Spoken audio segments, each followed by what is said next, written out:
تو جو لوگوں کی گردنوں میں پڑے ہوئے ہیں، اور یہ ختم کیسے ہوں گے؟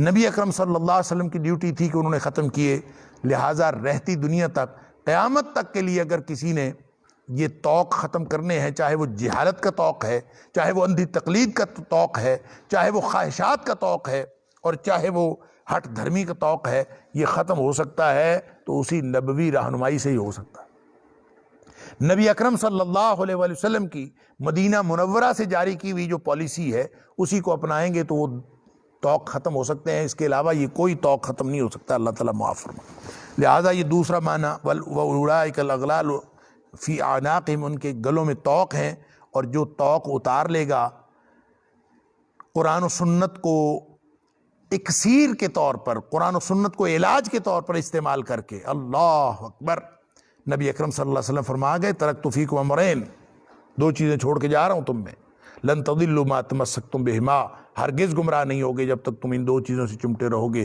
کتاب اللہ و سنتی، اللہ کتاب میرا طریقہ۔ اور یا پھر قرآن کے بارے میں نبی پاک صلی اللہ علیہ وسلم نے فرمایا کہ قرآن ان ھذا القرآن سبب، یہ رسی ہے، یہ قرآن رسی ہے، طرفوا بید اللہ و طرفوا بایدیکم، اس کا ایک سرا اللہ کے ہاتھ میں ہے اور ایک سرا تمہارے ہاتھ میں ہے، اللہ اکبر، فتمسکوا بہ، اس کے ساتھ جڑ جاؤ۔ کیا ہوگا اس سے جڑنے سے؟ فرمایا اس سے یہ ہوگا کہ دو گارنٹیاں نبی اکرم صلی اللہ علیہ وسلم نے دیں، دو ضمانتیں دیں۔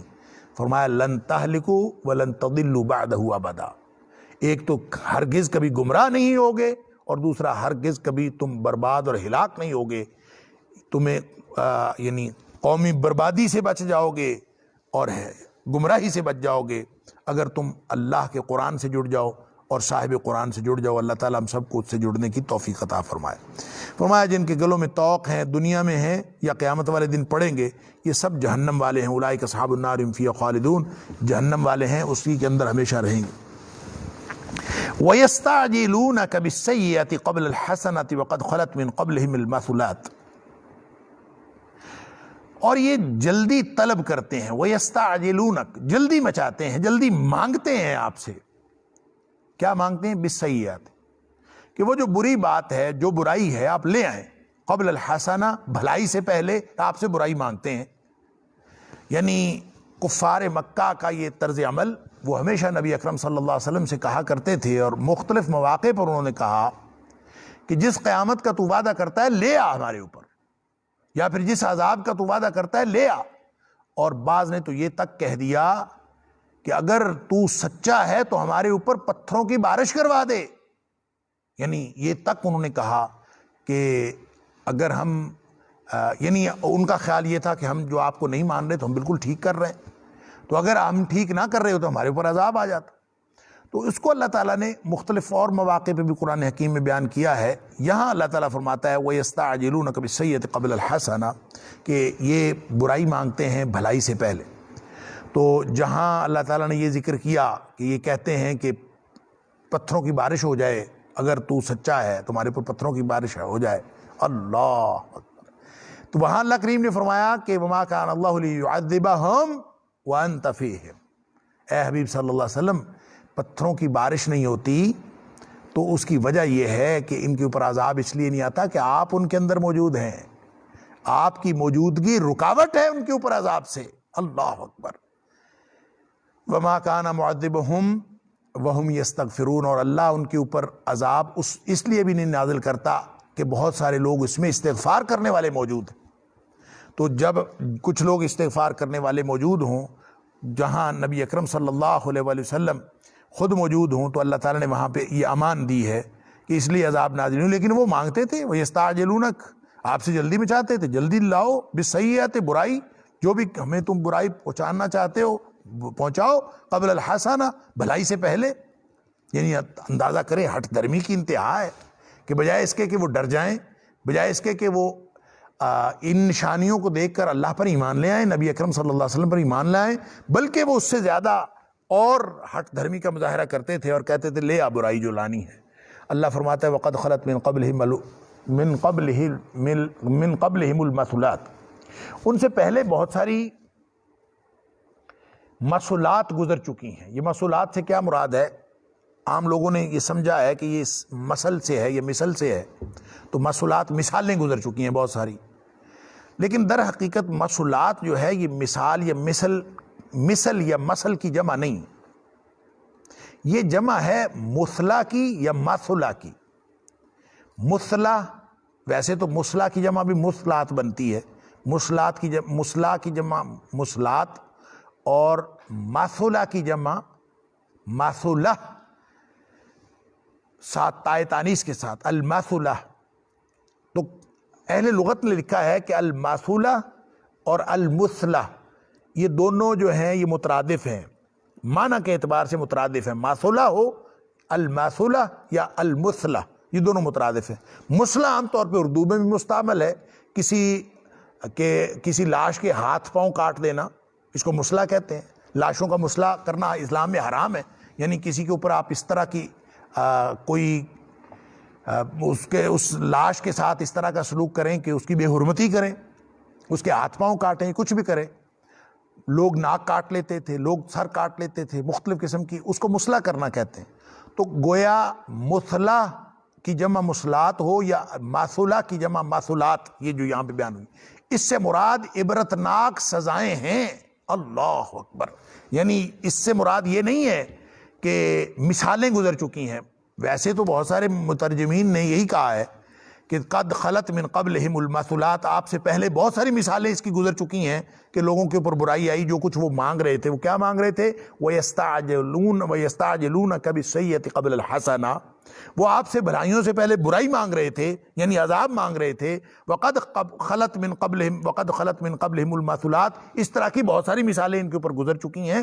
یوں انہوں نے لفظ مثال کو فٹ کیا۔ حقیقت یہ ہے کہ جو مثل ہے اور مثل ہے اس میں بھی فرق ہوتا ہے۔ مثل کا مطلب ہوتا ہے کوئی چیز مشابہ ہونا، اور مثل کا مطلب ہوتا ہے وہ ڈسکرپشن یا وہ بیان ان کے اوصاف کا جو کسی چیز کو کسی دوسرے کے مشابہ بناتے ہیں، یعنی جو تقابل کرتے ہوئے دو چیزوں کا یا دو چیزوں کا موازنہ کرتے ہوئے جو آپ اس کو اس کے مثل قرار دیتے ہیں، تو اس کا جو موازنہ ہوتا ہے، جو ان کے اوصاف کا جو تقابل ہوتا ہے، اس تقابل کو اور اس تقابل کی ڈسکرپشن کو مثل کہتے ہیں، کہ اس کے اندر کون کون سی خصوصیات ہیں، اس بیان کو مثل کہتے ہیں۔ لہٰذا یہاں نہ مثل کی یہ جمع ہے، نہ یہ مثل کی جمع ہے، بلکہ یہ جمع ہے تو یہ ہے المثلہ کی، جس کا معنی ہے عبرتناک سزائیں پہلے گزر چکی ہیں۔ آپ نے دیکھا نہیں کہ قوم نوح پہ کیا سزا آئی، آپ نے دیکھا نہیں قوم سمود کے اوپر کیا سزا آئی، قوم عاد کے اوپر کیا سزا آئی، اللہ اکبر، اور کس طرح سے فرعون اور اس کا لشکر جو ہے وہ غرقاب ہوئے۔ تو یہ وہ عبرتناک سزائیں ہیں جو اس سے پہلے گزر چکی ہیں۔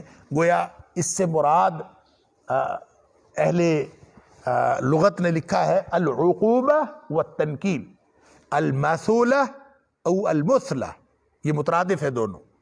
تو اس کا معنی یہ ہے العقوبہ والتنکیل، عبرتناک سزائیں جو ہیں جو اللہ تعالیٰ نے پہلے لوگوں پر بھیجی وہ تمہارے اوپر گزر چکی ہیں، تمہیں یہ پھر بھی سمجھ نہیں آتی، پھر بھی ہٹ دھرمی کی انتہا یہ ہے کہ تم مانگتے ہو کہ لے آؤ جو عذاب جو آنا ہے۔ وَإِنَّ رَبَّكَ، اور بے شک تیرا رب، لَذُو مَغْفِرَةٍ لِلنَّاسِ، اللہ لوگوں کے اوپر بخشش کرنے والا ہے۔ لذو مغفرۃ، لازمن ہے وہ ذو مغفرۃ، بخشش کرنے والا، للناس، لوگوں کے لیے بخشش کرتا ہے وہ، علی ظلمہم، ان کے ظلم کے باوجود۔ اللہ اکبر! اللہ کا ایک قانون محال ہے، وہ مہلت دیتا ہے۔ اللہ سنستدرجہم من حیث لا یعلمون، اللہ فرماتا ہے ہم ان کو آہستہ آہستہ پکڑتے ہیں، ان کو پتہ تک نہیں چلتا۔ تو یہ لذو مغفرۃ للناس علی ظلم، ان کے ظلم کے باوجود اللہ تعالیٰ بہت سارے لوگوں کو بخشش کرتا رہتا ہے، چیزیں لنگر آن کرتا رہتا ہے، ان کو اللہ تعالیٰ نہیں پکڑتا، مؤاخذہ نہیں کرتا، اللہ تعالیٰ چھوڑے رکھتا ہے یا ان کو بخشے رکھتا ہے ان کے ظلم کے باوجود۔ اللہ کا یہ قانون ہے، وَأُمْلِي لَهُمْ إِنَّ كَيْدِي مَتِينٌ، ظلم کے باوجود اللہ بعض اوقات نہیں پکڑتا، جیسے اللہ تعالیٰ نے سورہ فاطر میں فرمایا وَلَوْ يُؤَاخِذُ اللَّهُ النَّاسَ بِمَا كَسَبُوا، بلکہ اس سے پہلے آپ سورہ نحل کی آیت نمبر 61 کو دیکھیں، وَلَوْ يُؤَاخِذُ اللَّهُ النَّاسَ بِظُلْمِهِمْ، اگر ان کے ظلم کی وجہ سے اللہ پکڑ لے نہیں پکڑتا علی ظلمہم، اللہ ظلم کے باوجود نہیں پکڑتا۔ تو اگر وہ پکڑ لے ان کے ظلم کی وجہ سے ما ترک علیہا من دابۃ، تو پھر زمین پر، روئے زمین پر آپ کو کوئی جاندار چلتا ہوا نظر نہ آئے اگر اللہ کا مواخذہ ہو جائے۔ اللہ اکبر۔ اور اسی بات کو سورہ فاطر میں آیت نمبر 45 کے اندر یوں فرمایا وَلَوْ يُؤَاخِذُ اللَّهُ النَّاسَ بِمَا كَسَبُوا، لوگوں کے کرتوت ایسے ہیں کہ اگر اللہ ان کا مواخذہ کر لے، فوری طور پر پکڑ لے، مَا تَرَكَ عَلَى ظَهْرِهَا مِن دَابَّةٍ، تو روئے زمین کے اوپر، زمین کی پشت کے اوپر آپ کو کوئی جاندار چلتا ہوا نہ نظر آئے، اتنا عذاب اللہ کا آئے۔ اللہ اکبر۔ لیکن فرمایا وَلَكِنْ يُؤَخِّرُهُمْ إِلَىٰ أَجَلٍ مُّسَمًّى، لیکن اللہ کا یہ قانون ہے کہ وہ ظلم کے باوجود، لوگوں کے ظلم اور گناہوں اور کرتوتوں کے باوجود اللہ تعالیٰ ایک خاص وقت تک کے لیے اس کو مہلت دے دیتا ہے، تاخیر کر دیتا ہے۔ تو فرمایا کہ اللہ بڑی بخشش والا ہے، وَإِن، ظلم کے باوجود بعض اوقات وہ چھوڑے رکھتا ہے، بخشش کر دیتا ہے۔ وَإِنَّ رَبَّكَ لَشَدِيدُ الْعِقَابِ، اور یہ بات بھی ذہن میں رکھنی چاہیے کہ بے شک تیرا رب ضرور سخت پکڑ والا ہے، لازم اس کی پکڑ بھی بڑی سخت ہے۔ اللہ اکبر۔ یہ دونوں باتیں اصل میں لوگوں کو اس لیے کہی گئی ہیں کہ اللہ کی مغفرت کی امید بھی رکھیں اور اللہ تعالیٰ کے عذابوں سے خوف بھی کھائیں۔ جیسے کہا جاتا ہے الایمان بین الخوف والرجاء، ایمان جو ہے خوف اور رجا، امید اور خوف کے درمیان ہوتا ہے ایمان، دونوں باتیں موجود رہنی چاہیے۔ لہذا اللہ تعالیٰ اپنے نبیوں کے ذریعے سے تبشیر بھی کرتا ہے تاکہ لوگ امید کا پہلو سامنے رکھیں، اور انذار بھی کرتا ہے تاکہ لوگ خوف بھی کھائیں، اور یہ خوف اور امید کے درمیان ہی تو ایمان ہوتا۔ وَيَقُولُ الَّذِينَ كَفَرُوا، اور کہتے ہیں کافر، لولا انزل علیہ، کیوں نہیں نازل کی گئی اس کے اوپر آیتن، کوئی نشانی من ربہ، اس کے رب کی طرف سے۔ یعنی ان کا یہ بھی ایک کافروں کا اعتراض ہے کہ نبی اکرم صلی اللہ علیہ وسلم پر کوئی مادی معجزہ کیوں نہیں نازل ہوتا، کوئی مادی نشانی کیوں نہیں نازل ہوتی جس کو وہ دیکھیں۔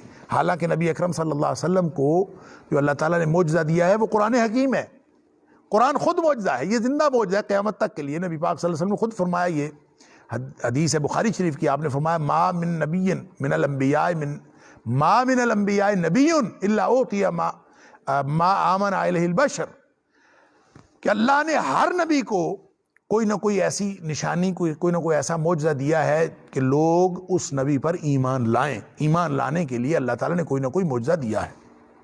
اور پھر نبی کریم صلی اللہ علیہ وسلم فرمایا جہاں تک بات ہے میری، فرمایا اوتیت وحیاً، مجھے اللہ تعالیٰ نے وحی نازل فرمائی ہے۔ یہ سبحان اللہ، اوحاہ اللہ تعالی علیہ، جو اللہ نے میری طرف وحی کی ہے، یہ اللہ نے قرآن معجزہ دیا ہے۔ لہٰذا وہ پہلے لوگوں کو جو معجزے عطا ہوئے تھے وہ بھی ایمان لانے کے لیے تھے، یہ معجزہ یہ بھی ایمان لانے کے لیے۔ تو تاثیر جو معجزے کی ہے، فرمایا فَأَرْجُو مِنَ اللَّهِ، میں اللہ سے امید رکھتا ہوں أَنْ أَكُونَ أَكْثَرُ تَابِعًا یوم القیامہ، کہ میں قیامت والے دن سب سے زیادہ پیروی کیے جانے والے انبیاء میں سے ہوں گا، کیونکہ جو طاقت اس قرآن میں ہے وہ طاقت دیگر معجزوں میں نہیں ہے۔ یہ اللہ تعالیٰ نے زندہ معجزہ عطا فرمایا۔ لیکن جو کافر ہے، جس کو نہ اس معجزے کی حقیقت سمجھ میں آتی ہے، نہ اس کو اللہ تعالیٰ کی شان سمجھ میں آتی ہے، نہ کائنات میں پھیلی ہوئی نشانیاں سمجھ میں آتی ہیں، اس کو کیا معلوم، وہ پھر بھی کہتا ہے لولا انزل علیہ آیۃ من ربی، اس کے رب کی طرف سے کوئی معجزہ کیوں نہیں نازل ہوا۔ انما انت منذر، اے حبیب صلی اللہ علیہ وسلم آپ اپنی حیثیت ان کو بتا دیجئے۔ انما انت، اے حبیب صلی اللہ علیہ وسلم سوائے اس کے نہیں، آپ تو ہیں منذر، صرف ڈرانے والے، آپ تو ان کو تنبیہ کرنے والے ہیں، ان کو وارننگ دینے والے ہیں۔ جو طرز عمل ان کا ہے اس پر وارننگ دے دیں، بس یہی طریقہ ہوتا ہے، اور آپ نے کر دیا۔ وَلِكُلِّ قَوْمٍ ہاد، اور ہر قوم کے اندر کوئی نہ کوئی رہنما آیا ہے، اور رہنما کا کام ڈرانا ہوتا ہے، رہنما کا کام خوشخبریاں دینا ہوتا ہے۔ نبی اکرم صلی اللہ علیہ وسلم بھی بشیر و نذیر بنا کر بھیجے گئے ہیں، آپ نے ڈرا بھی دیا اللہ کے عذابوں سے، آپ نے خوشخبریاں بھی دے دیں۔ نبی اکرم صلی اللہ علیہ وسلم کو یہی فرمایا جا رہا ہے کہ آپ کی ڈیوٹی ان کی خواہشات پوری کرنا نہیں ہے کہ جو یہ کہیں کہ فلاں معجزہ آ جائے تو وہ معجزہ آ جائے، فلاں دے دیں، صفا کی پہاڑی سونے کی بنا دیں، فلاں کر دیں، وہ ان کی خواہشات پورا کرنا آپ کی ذمہ داری نہیں ہے۔ انما انت منذر، آپ تو صرف ڈرانے والے ہیں، وہ ڈرائیے. جیسے دوسری جگہ فرمایا سورہ غاشیہ کے اندر فذکر انما انت مذکر لست علیہم بمسیطر، آپ بس ان کو نصیحت کیجئے، آپ کی حیثیت ہے نصیحت کرنے کی، آپ نصیحت کیجئے اور بس. لست علیہم بمسیطر، آپ ان کے اوپر کوئی داروغے تو نہیں رکھے ہوئے. اللہ اکبر. لہٰذا ان کا یہ مطالبہ کہ نشانی کیوں نہیں نازل ہوئی، نشانی کیوں نہیں نازل ہوئی، تو اے حبیب صلی اللہ علیہ وسلم آپ کو ہم نے منذر بنا کے بھیجا ہے، ڈرانے والا. اور ہر قوم کے اندر کوئی نہ کوئی رہنما آیا ہے، ہاد ہی رہنما ہوتا ہے، ہادی ہی رہنما ڈرانے والا ہوتا ہے. وَلِكُلِّ قَوْمٍ ہاد یہاں فرمایا، اور دوسری جگہ فرمایا وَإِن مِّنْ أُمَّةٍ إِلَّا خَلَا فِيهَا نَذِيرٌ، کوئی امت نہیں کہ جس کے اندر ہم نے کوئی ڈرانے والا نہ بھیجا ہو. تو جو ہادی ہوتا ہے، جو رہنما ہوتا ہے، وہی ڈرانے والا ہوتا ہے.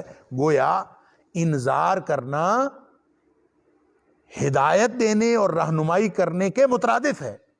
کوئی شخص اگر انذار نہیں کرتا تو اس کا مطلب ہے پوری طرح وہ رہنمائی نہیں کر سکتا. جو صرف خوشخبریاں دینے والے ہیں وہ رہنمائی نہیں کر سکتے. رہنمائی کرنے کے لیے انذار ضروری ہے، بلکہ رہنمائی کا آغاز انذار سے ہی ہوتا ہے. یا ایھا المدثر قم فانذر، وہاں پہ کوئی تبشیر کی بات نہیں ہے. اے مدثر، اے کمبلی اوڑھنے والے، اٹھو اور لوگوں کو ڈرانا شروع کر دو، ان کو وارننگ دو. اسی سے ہدایت کا آغاز ہوتا ہے. لہذا فرمایا ان من امت الا خلا فیہا نذیر، اور یہاں فرمایا وَلِكُلِّ قَوْمٍ ہاد. اللہ یعلم ما تحمل کل انثی وما تغید الارحام وما تزداد وکل شیء عنده بمقدار. اللہ اکبر. ایک اور پہلو کی طرف توجہ دلائی ہے کہ اللہ جو قدرت کے اعتبار سے ہر چیز پر محیط ہے، وہ علم کے اعتبار سے بھی ہر چیز پر محیط. اللہ فرمایا اللہ یعلم، اللہ ہی جانتا ہے، ما تحمل کل انثی، جو اٹھائے پھرتی ہے ہر مؤنث، یعنی ہر ماں جو اپنے پیٹ میں اٹھائی پھرتی ہے، جو اس کا حمل ہے اس کو جانتا ہے. تو صرف اللہ جانتا ہے کیا اٹھائی پھرتی، اس کی کیا تفصیلات. وما تغید الارحام وما تزداد، اور یہ جو کمی بیشی ہوتی ہے مدت میں، اس کو بھی اللہ ہی جانتا ہے. سبحان اللہ. وما تغید الارحام، اور جو کم کرتے ہیں ماؤں کے پیٹ، وما تزداد، اور جو زیادہ کرتے ہیں، یعنی کبھی ان کی مدت بڑھ جاتی ہے کبھی کم ہو جاتی ہے. ڈاکٹر بھی اندازہ ہی کر سکتے ہیں کہ اتنے دنوں میں ڈیلیوری ممکن ہو جائے گی. جو ایکسپیکٹڈ ڈیٹ آف ڈیلیوری ہے وہ ایکسپیکٹڈ ہی ہوتی ہے، کبھی اس سے زیادہ ہو جاتا ہے، کبھی اس سے کم ہو جاتا ہے. کبھی کہتے ہیں پری میچور ہو گیا جی، 7 مہینے بعد ہو گیا، 8 مہینے بعد ہو، کبھی 9 کی بجائے 10 مہینے بھی ہو جاتے. تو کیسے مدت بڑھتی ہے، کیسے مدت کم ہوتی ہے، کتنی مدت بڑھانی ہے، کتنی کم کرنی ہے، یا کتنی ہے، سوائے اللہ کے کوئی نہیں جانتا. اللہ اکبر. حدیث میں آتا ہے بخاری شریف میں، نبی پاک صلی اللہ علیہ وسلم فرمایا، حضرت ابن عمر رضی اللہ تعالیٰ راوی ہیں، وہ فرماتے ہیں کہ نبی اکرم صلی اللہ علیہ وسلم فرمایا مفاتیح الغیب 5، 5 غیب کی کنجیاں ہیں، غیب کی چابیاں ہیں 5. اللہ اکبر. اور لا یعلمها الا اللہ، ان کو اللہ کے سوا کوئی نہیں جانتا. ایک روایت میں تو یہ ہے، حدیث نمبر جو 4778 ہے، وہ بھی ابن عمر سے بھی ہی روایت ہے. اس میں تو بس اتنی بات ہے کہ حضرت ابن عمر رضی اللہ تعالیٰ فرماتے ہیں کہ نبی اکرم صلی اللہ علیہ وسلم فرمایا مفاتیح الغیب 5، جو غیب کی چابیاں ہیں وہ 5 ہیں. یہ کہہ کے نبی اکرم صلی اللہ علیہ وسلم نے سورہ لقمان کی آیت نمبر 34 جو آخری آیت ہے، آپ نے وہ تلاوت فرمائی. اور اس میں کیا ہے؟ اس میں وہ 5 چیزوں کا ذکر ہے. ان اللہ عنده علم الساعہ، قیامت کا علم اللہ کے پاس ہے. وَيُنَزِّلُ الْغَيْثَ، بارش وہ برساتا ہے. وَيَعْلَمُ مَا فِي الْأَرْحَامِ، وہ جانتا ہے کہ ماں کے پیٹ کے اندر کیا ہے. وَمَا تَدْرِي نَفْسٌ مَاذَا تَكْسِبُ غَدًا، اور کوئی جان یہ نہیں جانتی کہ اس نے کل کیا کرنا ہے. وَمَا تَدْرِي نَفْسٌ بِأَيِّ أَرْضٍ تَمُوتُ، اور کوئی جان یہ نہیں جانتی کہ کس زمین پر اس کی موت واقع ہوگی. اللہ اکبر. ان اللہ علیم و خبیر، بے شک اللہ تعالیٰ علم رکھنے والا اور خبر رکھنے والا ہے. ایک حدیث میں تو آتا ہے کہ نبی پاک صلی اللہ علیہ وسلم نے 5 مفاتیح الغیب، 5 غیب کی کنجیاں قرار دے کے یہ آیت پڑھ دی. گویا اس کے اندر وہ 5 کنجیاں غیب کی، اس میں ماں کے پیٹ کے اندر کیا ہے یہ بھی ایک کنجی ہے. لیکن ایک دوسری روایت میں جو امام بخاری ہی نے اپنی الجامع الصحیح کے اندر ابن عمر ہی سے روایت کی ہے، وہ حدیث نمبر 7379، اس میں حضرت ابن عمر رضی اللہ تعالیٰ فرماتے ہیں کہ نبی اکرم صلی اللہ علیہ وسلم نے فرمایا مفاتیح الغیب خمس، جو غیب کی چابیاں ہیں وہ 5 ہیں، لا یعلمها الا اللہ، سوائے اللہ کے کوئی نہیں جانتا۔ پھر آپ نے تفصیل بیان فرمائی کہ وہ 5 غیب کی چابیاں کیا ہیں، اس میں سب سے پہلی یہی بات فرمائی جو اس آیت نمبر 8 کے اندر اللہ تعالیٰ فرما رہا ہے، تو فرمایا لا یعلم ما تغید الارحام الا اللہ، جو مدت کی کمی بیشی ہے، ماں کے پیٹ کے اندر مدت کی کمی بیشی، اس کو سوائے اللہ کے اور کوئی نہیں جانتا۔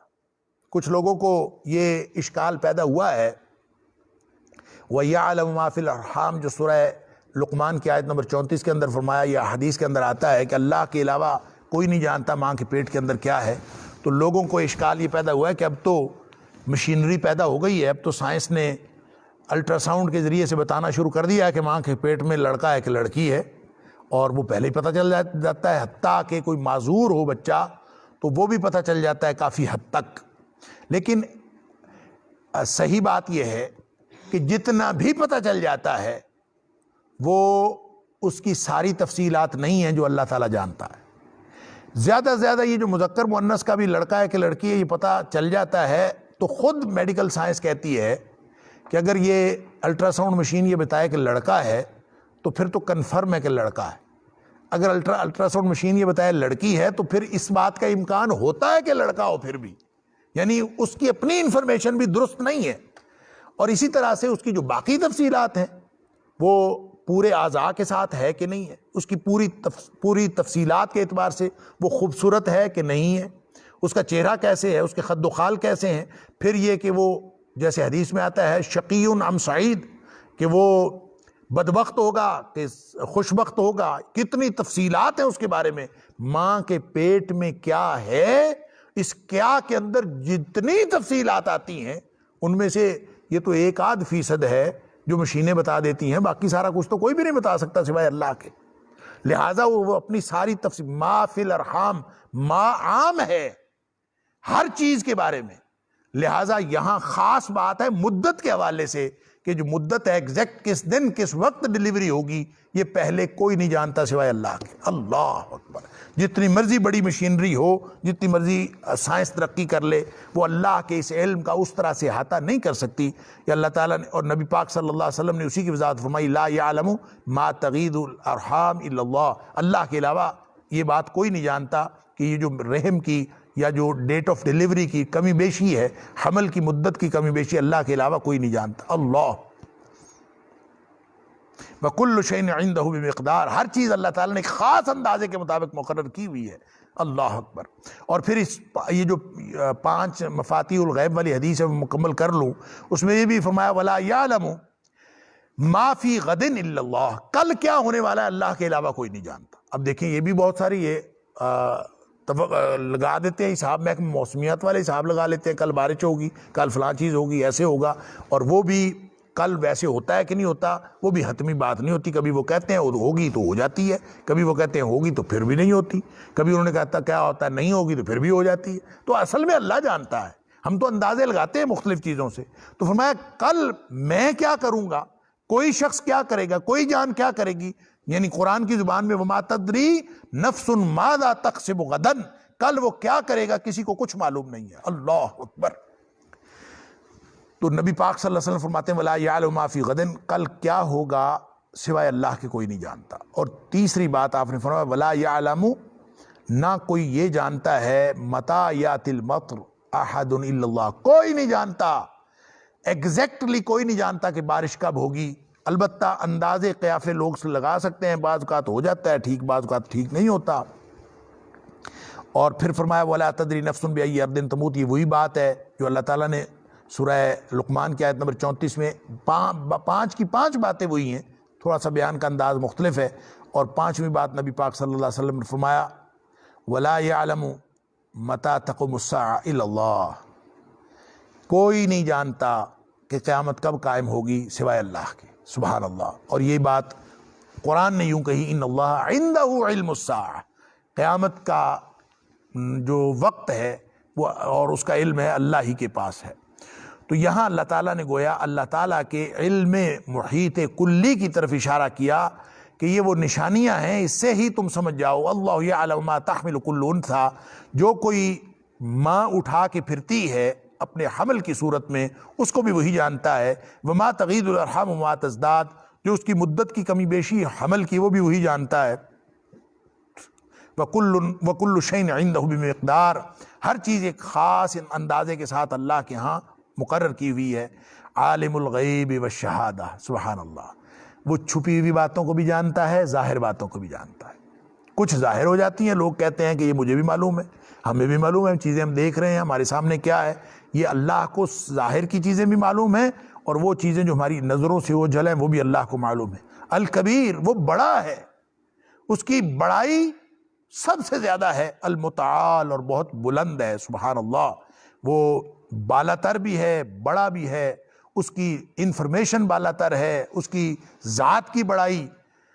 اور یہ بڑائی کے بارے میں ہمیشہ ایک بات عرض کرتا ہوں کہ یہ جو اللہ اکبر ہے نا، یہاں تو کبیر کا لفظ استعمال ہوا ہے۔ کبیر کا مطلب ہوتا ہے کہ جس صفت کے اندر فعیل کے وزن پہ جو بھی صفت آتی ہے اس کے اندر ایک استقلال پایا جاتا ہے، یعنی مستقلاً بڑا ہے، ایسا نہیں ہے کہ کسی ایک وقت میں بڑا ہو اور پھر نہ ہو، اس کی ہر بات بڑی ہے، اس کی کبریائی ازل سے ہے، ابد تک رہے گی۔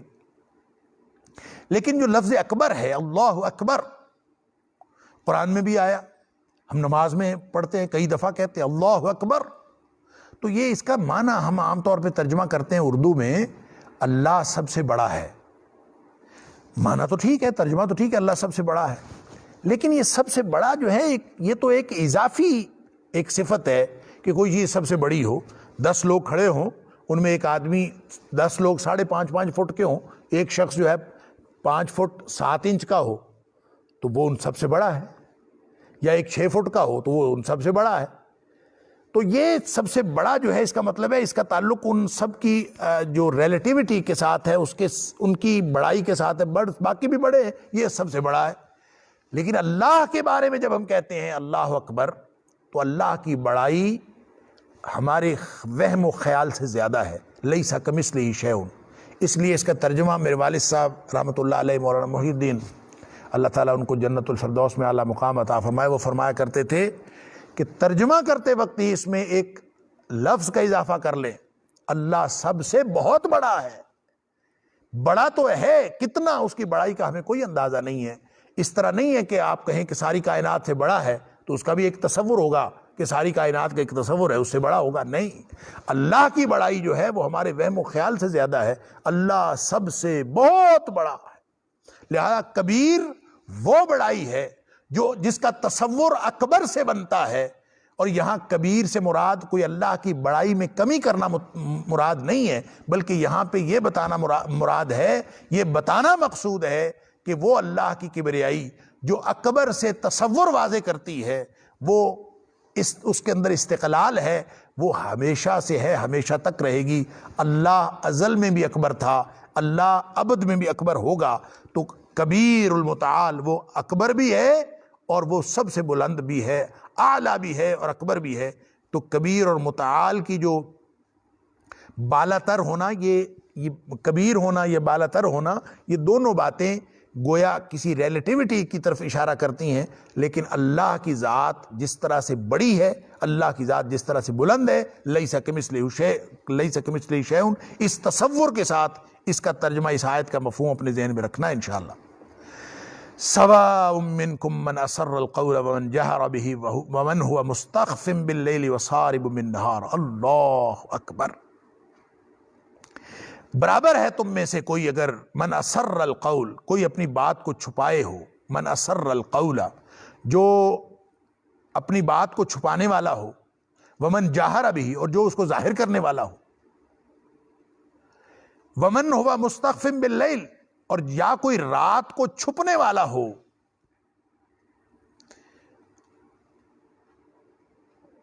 وسارب بالنہار، اللہ اکبر، یا پھر دن میں وہ ظاہر ہو کر چلنے والا ہو۔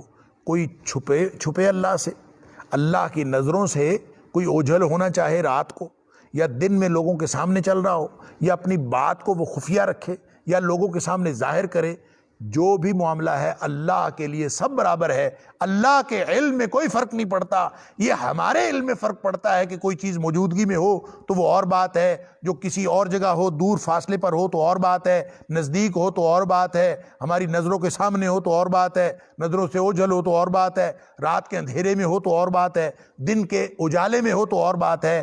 اگر میں بات آہستہ سے کہوں تو میں لوگوں سے چھپا لیتا ہوں، بلند آواز سے کہوں تو لوگوں کو ظاہر کر دیتا ہوں۔ اللہ کے لیے سب برابر ہے، کوئی چھپائے چاہے نہ چھپائے، کوئی بات آہستہ کہے یا بات زور سے اور ظاہر کر کے کہے، کوئی راتوں کو چل پھر رہا ہو یا دن کو وہ ظاہری طور پر اظہار کرے، جو راتوں کو چھپنا چاہے یا دن کو اظہار کرنا چاہے، اللہ کے لیے سب برابر ہے۔ سواء منکم، اللہ کے لیے کوئی فرق نہیں ہے۔ اللہ کا علم محیط کلی، اس کے سامنے تو ساری کائنات۔ وسع کرسی السماوات والارض، زمین و آسمان کے اوپر اس کی کرسی حاوی ہے۔ اتنی سی کائنات ہو سکتا ہے اللہ کے سامنے؟ جیسے نبی کریم صلی اللہ علیہ وسلم نے فرمایا کہ اللہ کے عرش کے مقابلے میں اس کائنات کی بڑائی، اللہ اکبر، اللہ کے عرش کی بڑائی کے مقابلے، اللہ کی ذات کی بڑائی نہیں، وہ تو ہم سمجھ ہی نہیں سکتے، ہم اللہ کے عرش کی بڑائی بھی نہیں سمجھ سکتے، لیکن صرف ہمیں سمجھانے کے لیے کہ آپ اپنا تصور بنا لیں کہ اللہ کی بڑائی، اللہ کی کبریائی کا کیا اندازہ ہو سکتا ہے۔ فرمایا کہ اللہ کے عرش کے مقابلے میں یہ ساری کائنات، یہ زمین و آسمان، یہ وہ کائنات جس کو سائنسدان آج تک ایکسپلور نہیں کر سکے، اور وہ کہتے ہیں بڑھتی جا رہی ہے، کائنات بڑھتی جا رہی ہے، اللہ اکبر۔ تو اللہ فرماتا ہے، اللہ کے رسول صلی اللہ علیہ وسلم نے فرمایا کہ اللہ کا عرش، اس کے مقابلے میں یہ ساری کائنات، زمین و آسمان، سارے نظام ہائے شمسی اور سارے نظام ہائے شمسی کے جو کلسٹرز ہیں، پھر کلسٹرز کے پھر کہکشائیں جو بنی ہوئی ہیں، اللہ، پھر کہکشاؤں کے جو کلسٹرز بنے ہوئے ہیں، یہ سب پوری کائنات جو وہم و گمان سے بھی بڑی ہے، یہ ساری کائنات اللہ کے عرش کے مقابلے میں اس کی یہ حیثیت ہے جیسے ایک لق و دق صحرا ہو، لمبا چوڑا، جس کی لمبائی چوڑائی کا کوئی اندازہ نہ ہو، اس کے اندر ایک حلقہ پڑا ہوا ہو، ایک چھلا، ایک انگوٹھی پڑی ہوئی ہو، تو جو اس انگوٹھی کو نسبت ہے اس لق و دق صحرا کے ساتھ، وہی اس پوری کائنات کو نسبت ہے اللہ کے عرش کے ساتھ، اللہ اکبر۔ لہٰذا وہ اتنی بڑائی والا وہ اللہ، اس کو کائنات کے اندر علم حاصل کرنے کے لیے اس کو کیا مسئلہ ہے؟ آیت الکرسی میں ہم پڑھ آئے ہیں کہ من ذا الذی یشفع عندہ الا باذنہ یعلم ما فی السماوات والارض، وہ سب جانتا ہے، اور جو سامنے ہے وہ بھی جانتا ہے، یعلم ما بین ایدیہم وما خلفہم، جو سامنے ہے وہ بھی جانتا ہے، جو پیچھے ہے وہ بھی جانتا ہے۔ ولا یحیطون بعلمہ، اس کے علم سے ہم کوئی چیز احاطہ نہیں کر سکتے الا باذنہ، وہ خود کچھ بتا دے تو بتا دے۔ تو اتنی بڑی کائنات کا وہ اکیلا مالک ہے۔ انسان، اس کی پوری کائنات اللہ کے سامنے کیا ہے؟ وسع کرسیہ السماوات والارض، اس کی تو کرسی حاوی ہے اس کے اوپر، اس کی کرسی کے نیچے ہے ہر چیز، اور ہو سکتا ہے اتنی سی کائنات اس کے سامنے ہو تو ہر چیز اس کو، اس کی ایک ایک جزیات میں سے اس کے سامنے ہے، تو نہ کوئی مستقبل کی بات ہے، نہ کوئی ماضی کی بات ہے، نہ کسی چیز کی بات ہے، اللہ اکبر۔ تو فرمایا اس کے لیے برابر ہے، کوئی چیز چھپاؤ چاہے نہ چھپاؤ، کوئی بات خفیہ کرو، آہستہ سے کہو، یا بلند آواز سے کہو، یا چھپتے پھرو راتوں کو یا دن میں چلتے پھرو ظاہری طور پر، اللہ کے لیے سب برابر ہے۔ لہو معقبات من بین یدیہ ومن خلفہ، اس کے پاس فرشتے ہیں، معقبات، معقبات اصل میں معقبہ کی جمع ہے، معقبہ کا مطلب ہے ایک دوسرے کے پیچھے آنے والے، اس کے یعنی فرشتے جو باری باری آتے ہیں، من بین یدیہ ومن خلفہ، وہ لوگوں کے یا انسان کے سامنے بھی آتے ہیں، اس کے پیچھے بھی آتے ہیں، اس کے ارد گرد اس کی حفاظت کرتے ہیں، گویا یحفظونہ، ان کی حفاظت کرتے ہیں، من امر اللہ، اللہ کے حکم سے، اللہ اکبر۔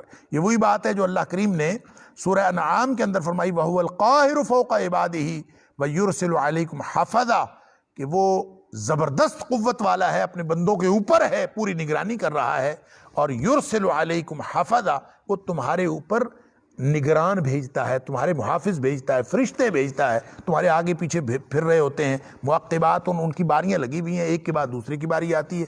حدیث کے اندر آتا ہے کہ فرشتے یہ جو یہاں پہ بیٹھے ہوئے ہیں کندھوں کے اوپر، کرامن کاتبین، ان کی ڈیوٹیاں عصر کے وقت اور فجر کے وقت چینج ہوتی ہیں۔ جو فرشتے فجر کے وقت آتے ہیں وہ عصر کے وقت چلے جاتے ہیں، اور جو عصر کے وقت آتے ہیں وہ پھر اگلے دن فجر تک رہتے ہیں، وہاں ان کی ڈیوٹی چینج ہو جاتی. تو لہو معقبات، یہ اللہ تعالیٰ کے نے فرشتے، اس کے فرشتے ہیں آگے پیچھے آنے والے، باری باری یکے بعد دیگرے آنے والے، من بین یدیہ ومن خلفہ، اس کے آگے اور اس کے پیچھے، یعنی انسان کے، یحفظونہ، اس کی وہ حفاظت کرتے ہیں، من امر اللہ، اللہ کے حکم سے. ان اللہ لا یغیر ما بقوم حتی یغیروا ما بانفسہم وَإِذَا أَرَادَ اللَّهُ بِقَوْمٍ سُوءًا فَلَا مَرَدَّ لَهُ وَمَا لَهُم مِّن دُونِهِ مِن وَالٍ. بے شک اللہ لا یغیر، وہ نہیں ہٹاتا، نہیں تبدیل کرتا، ما بقوم، کسی بھی قوم کی حالت کو، حتی یغیروا ما بانفسہم، جب تک کہ وہ اس کو خود نہ بدلیں، جو کچھ وہ کر رہے ہیں جو ان کے اپنے نفسوں میں ہے. وَإِذَا أَرَادَ اللَّهُ بِقَوْمٍ سُوءًا، جب اللہ کسی قوم کے ساتھ برائی کا ارادہ کرتا ہے، فلا مرد لہ، اس کو کوئی ہٹانے والا نہیں. وما لہم من دونہ من وال، اور اللہ کے علاوہ، اس کے علاوہ کوئی بھی والی اور کارساز نہیں. وقت ہو گیا، انشاءاللہ اگلے درس میں بشرط زندگی اور بشرط توفیق الہی یہاں سے ہی انشاءاللہ دوبارہ آغاز کریں گے، آیت نمبر 11 سے ہی. اللہ تعالیٰ مجھے اور آپ کو، ہم سب کو قرآن سمجھنے اور عمل کرنے کی توفیق عطا فرمائے. وآخر دعوانا ان الحمدللہ رب العالمین.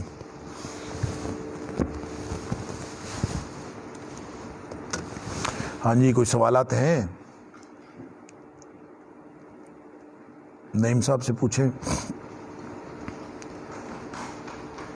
اگر سوالات ہیں تو ٹھیک ہے، نہیں تو دعا کریں اور